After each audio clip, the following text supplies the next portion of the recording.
and welcome to yet another episode of From the Top.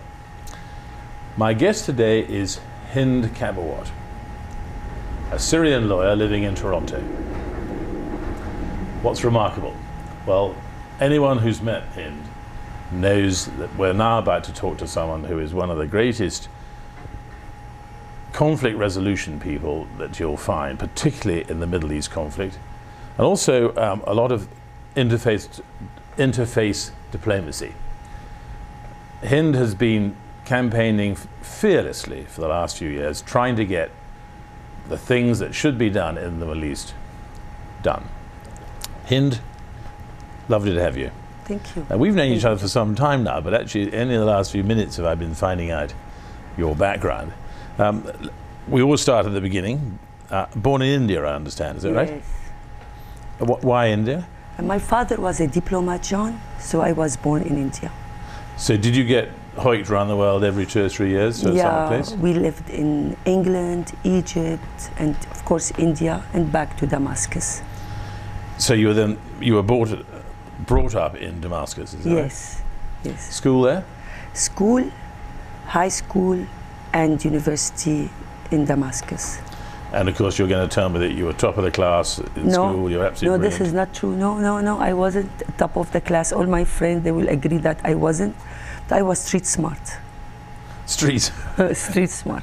Meaning that you always got the best looking boy, is that right? The clever ones. The clever one, yes. So what did you do at university? I did economic in University of Damascus and law school in Beirut, and came to Canada after I got married and I have one child. Came here with my husband. Got a job offer in big law firm here in Toronto, and had my second baby here in Toronto. Tell me, when you left Syria, what was it like in Syria when you left? Was it fairly stable then? Yeah, it was very stable. I lived in the old city of Damascus, and and in the old city of Damascus, we live all together from all religions. We have Christians, Muslim, Shiite, everybody, Jewish. The Jewish area is like 5 minutes walking from my home. It was very stable. But when I got the job offer, I told my husband, listen, I like to explore something new. And came here. I thought it will be for a few years. It's now already 22 years. And I love it here in Toronto. Okay, tell us why you like Toronto. I like it because it's so multicultural society. It's multi-faith. It's like you meet so many people from different backgrounds, and we're all together. Respect the rule of law. We all good citizens. We love Canada, and we live in harmony. It's like Damascus in the old days. So there was a harmony in the Middle East, certainly in Syria. In Damascus, especially in Syria, always harmony. We live together, Muslim, Christian, Jewish, everybody in a harmony, yes. So there's no question of having to hide your faith or anything like that? No, we don't. It's not like this. It's Syria. We're a secular country, and we live always in a very open society. Any inspiration at all? Do you draw inspiration for people in Canada or in Damascus or in your life? I learned so much from the Canadian, and I brought my experience in Damascus to here, and I'm so fortunate to have such a great Canadian friends who were very supportive for me, and I don't know if I could do it without them for the last 22 years. They supported me, they stand by me. I learned so much from them, and they learned so much from me. And it's been kind of lovely journey to go back and forth. And lots of my Canadian friends came over to Damascus to visit me. We went together for trips. Oh, it's been great. It's been great Canadian-Syrian experience for the last 22 years. And your husband tends to still work over... Back and forth. Is he still there now? He's in Damascus now. Is he? Mm-hmm. Wow. Yeah. You must be worried about him, are you? Yeah, I have to worry about the 20 million Syrian also. So talking about that, there you are at university, probably quite bright, although you're telling me you weren't. I bet you were. Did you have any great ambition then, what you were going to do, or were you just going to be a lawyer? And I want to be a lawyer, but I want to be somebody who can change something, to do better to the society. I don't want really to make money, and it's like my ambition was just to make it better for everybody, like doing more charity, more pro bono work. So this was my ambitions. But conflict resolution, it wasn't on that my wasn't mind. on the. No. So what took you to that? Were you in Toronto then? I was in Toronto, and I like to learn. I like the education things, and what's beautiful in Toronto is you can learn, you can go to school in the evening, like adult education, while you're working and doing other stuff. So I went to University of Toronto to the continuing education, and I took a first course of conflict resolution, which I adored and loved. And when I finished my degree from University of Toronto, I decided to take it to the other level. So I went to the US and to Fletcher School of Law and Diplomacy, and did my master in politics and conflict resolution and diplomacy. And this is when I start really liking my other hat and to be a conflict resolution expert. You went straight into the political side, did you? Political side and interfaith. And I know that we can do a lot. Started a lot with the interfaith, and we start really putting Christian, Muslim and Jewish together in the Middle East, starting doing more dialogue and conversation about peace, because I discovered that every single Christian mother, every single Muslim mother, and every single Jewish mother would like to live in peace with her children. So I thought maybe we should start with something, and this is how we started.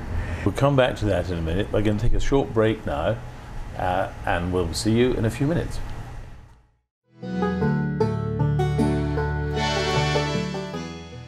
Welcome back. My guest is Hind Kabawat, and we're now talking about her career starting in conflict resolution. I went to this conference in the World Economic Forum, and I met a professor at University of George Mason University in the Center of World Religion, Dr. Mark Gopin, and we started talking about hope, and I discovered that he's a rabbi. And this was my first time in my life an Arab woman will be sitting with a rabbi. And I did see that we got so much in common between us. We both believe in better future for the children. We don't believe in war. We don't believe in killing. We don't believe in fighting each other. We believe in dialogue and making it better for everybody in the Middle East. So we start doing this project in interfaith. So I invited him to Damascus, and he invited me back to George Mason University to speak. And this is how we started doing lots of interfaith meetings. Yeah, so that's the start there. Then Yeah. where did that go from there? And we start building this, and later I start going to university, or the Center of World Religion, and he gave me a chance to teach and speak there, and later I start teaching conflict resolution with the help of George Mason University in Damascus, in a small private university. And this is what we start doing. We start really having a slogan called "Let's Talk," and this was great because we invited people from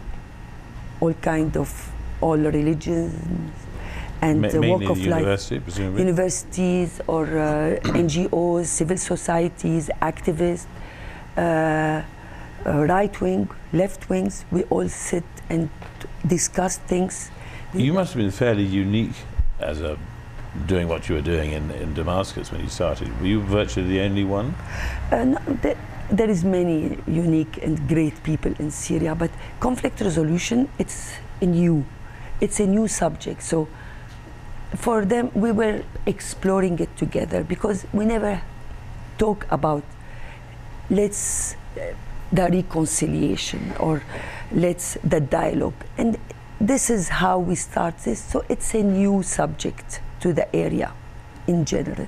I mean, as far as perhaps the administration is concerned in Syria, it must be difficult to keep the right side of the line between conflict resolution and disagreeing with what the regime does. How did you get the right side of that? We change the wording. We reword stuff. We don't say conflict resolution. We say negotiation. In Middle East, in general, there is a red lines, and you should know how to cross it and to go around the system a little bit to get things done. It seems today that if you say that you're keen on religion, then you're suddenly an extremist, and then you suddenly lose credibility. How does one get, if you like, people who are keen on their religion, proud, to behave in a secular way? In other words, have everyone living together. How do you see that's going to happen? First of all, if you're really Christian, you have to think about Jesus as your role model. And Jesus wasn't an extremist, and he wasn't a close-minded person. He was open to every single person in the society. So I'm proud Christian, but also I'm very proud that I've been influenced by the Muslim cultures in my society, which I really proud of. So if you're Christians, you cannot be if you are a real Christian, you cannot be extremist. You have to love everybody and forgive and don't judge. And when I see now people who are judging and pointing fingers to the Islam that they are a terrorist and speaking about other religions, they're not real Christians, because this is not what I learned from my Sunday school, to judge others. So how would, I mean, we see at the moment a lot of the Muslim Brotherhood seem to be getting quite powerful in those countries that have had the Arab Spring. Do you see that as okay, or a threat? Or? I think it's not a threat. You need to be organized. They are more organized than us, because for the last 40 years, they were abroad. They're not allowed to function in the Middle East, so they went abroad. They organized themselves. They have their belief. They have their vision. So why not the secular doing the same? I know now we're late because we've been oppressed for years, but you know what? In the end of the day, democracy, it's a package. If the Muslim Brotherhood win by vote, they win. We need to respect the result. We cannot be threatened by them. We need to live together and have a kind of dialogue with them. And this is what we're doing. And I thought that Muslim Brotherhood, like, they're the elephant in the room. I was always worrying about them until I really start doing some kind of dialogue with them. And you know what? Yes, they are organized. They have their own agenda. Good for them. Now it's time for us to get organized, to have our own agenda. And this is Syria or the Middle East. We can all work together for the better for the young generation. Ideally, of course, the parties should be parties that have got everybody in it, rather than a party that reflects one part of society. Do you see there's a chance of that happening in Syria, or is it getting less chance now? Well, there is always, and Syrian people are wonderful people. For the beginning of the Syrian revolution, the Syrian regime tried so hard to make it a sectarian war, but so far they failed. And Syrian people, we learn how to live together. It's like here in Canada, you live together. You never fight together, because you know that you're all under the umbrella of the great Canada. You're living together in harmony. In Syria, we will live together, and I'm sure we're going to be better when we have a democracy. Democracy will be good for Christians more than anybody else. Democracy will be good for the Alawite more than anybody else, because democracy, it's a good system, will give everyone a chance to make better life. So yes, in Syria we can live together and we can live all of us together. Just give us a chance. I hope we can do it if we don't get killed to the end. Do you see that the conflict might come to an end in the next few months? No, of course not. 25,000 Syrians died already in this conflict. We're not asking the West to come and invade or do a military interventions. All we are asking for some kind of support for the Syrian opposition, like a free fly zone. Now the jets are bombing the city of Damascus and the city of Aleppo or Idlib. We're not asking them to do anything. We don't want NATO. We're refusing NATO. We're refusing military intervention. All we are asking, John, is free fly zone so nobody can bomb us when we are living in our city. Hind will come back and explore more topics. But just right now, we'll take a break. See you in a minute.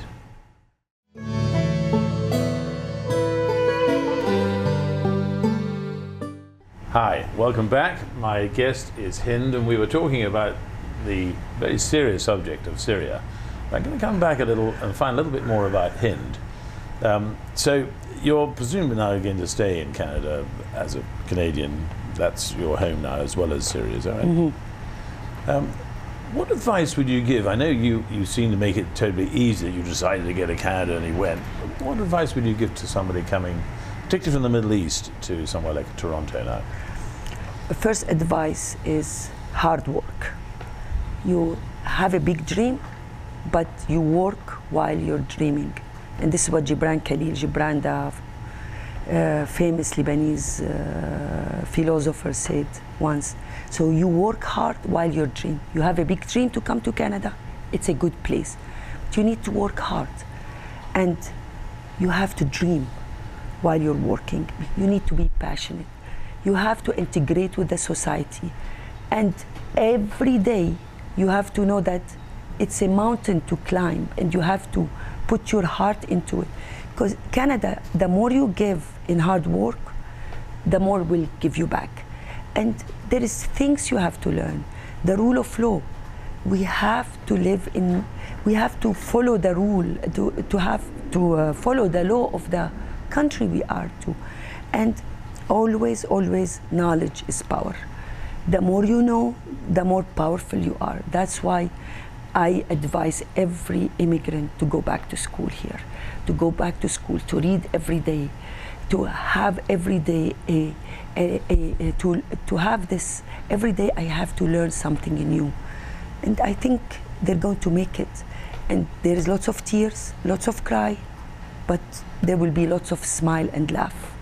So just you have to be patient and passionate about your life in Canada. What's your view on things like the hijab? You know, France has banned it for reasons, some of which seem quite sensible. Walking around here in Toronto, do you think that's a good thing to hang on to, or should they actually just become more Western? No, I think everyone has the right to keep their own cultures. When I see a beautiful Indian lady with her saris, I respect this and I love this. And when I see a Muslim woman with her hijab, hijab doesn't mean that this is a limitation. There is lots of women with hijab, they're free thinkers and they're great philosophers and writers. So hijab can add to the society in Toronto. And I think everyone in this world has the right to keep their own culture and their own and what they want to do. What would you say was, if it is, better about Canada than perhaps our neighbours to the south? Would you recommend Canada over the US? Because of the Canadian people, for sure. It's not like because I live in Toronto, because the Canadian people are great people. Yesterday I was at a dinner and there is this young student coming from Abu Dhabi, and my girlfriend was telling her, if every time you get lost, you just stop any Canadian, man or woman, they will tell you where to go. Everybody here, they help each others. And it's like whatever you do, you can find help. The Canadian people are so kind and open to other cultures, and that's why I recommend Canada, yes. How are Canadians viewed in Damascus? Oh, they love them. It's like, they're always, wherever I have lots of friends came to visit me, they love Canadian culture, because don't forget, Canada is always labeled with the human right, labeled with the peacekeepers, because Yes. we know them as a peacekeepers. We know them that they are the human aids. They help others. They support other society in war or peace. So this is how we label Canada. They're not like go and invade countries. They come and make peace in other countries. Now, you have two splendid children, a son and a daughter.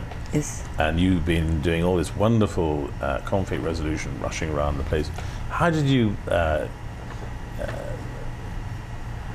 marry the two up, looking after these splendid children and rushing around the world, being such a great person?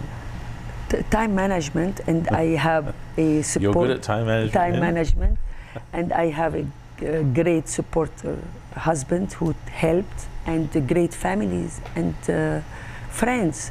They all helped me in my journey, and I'm thankful to them.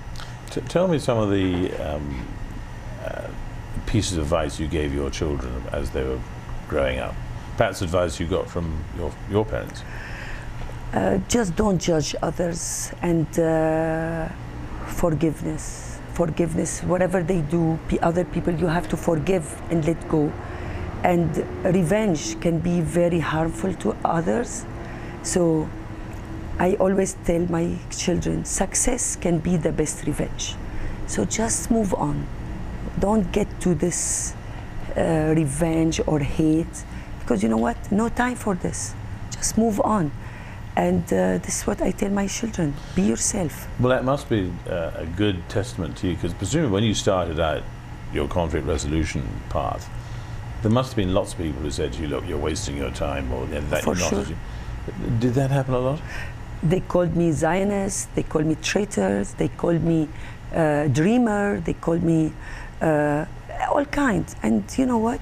You have to do what you have to do. You just have to go straight, because I know who I am.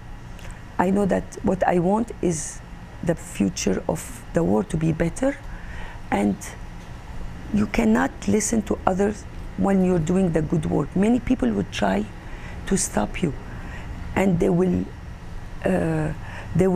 accuse you in many things. Like every time I get somebody to attack me or accuse me, but you know what? Life goes on, John. Really, life goes on. No time anymore, no waste of energy of this. We have a vision, we have to keep doing it. Now, we need, priority one is to stop the killing, to stop the violence. This is my priority today. As a Syrian, tomorrow, if everything is okay, we'll go back to our peace and in Middle East, because in the end of the day, I want my children and my grandchildren live in a better society in the Middle East like we live here in Canada. Hind, it's been a great pleasure having you. Thank you. I wish you every success. With anything we can do to help, you can always let us know. Thank you, John. Thank you know very that. much indeed. Thank you. And with that, thank you very much indeed for being with us. And I hope to see you again for the next show. This is John Myers of Black Isle. Goodbye.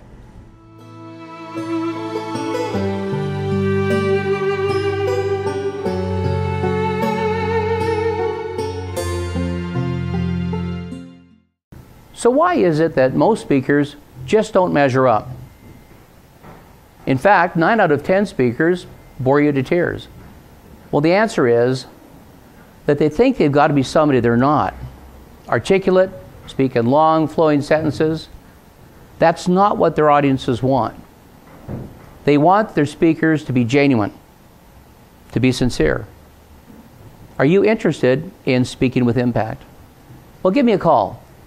At Black Isle Consultants, we teach leaders to stand out whenever they speak.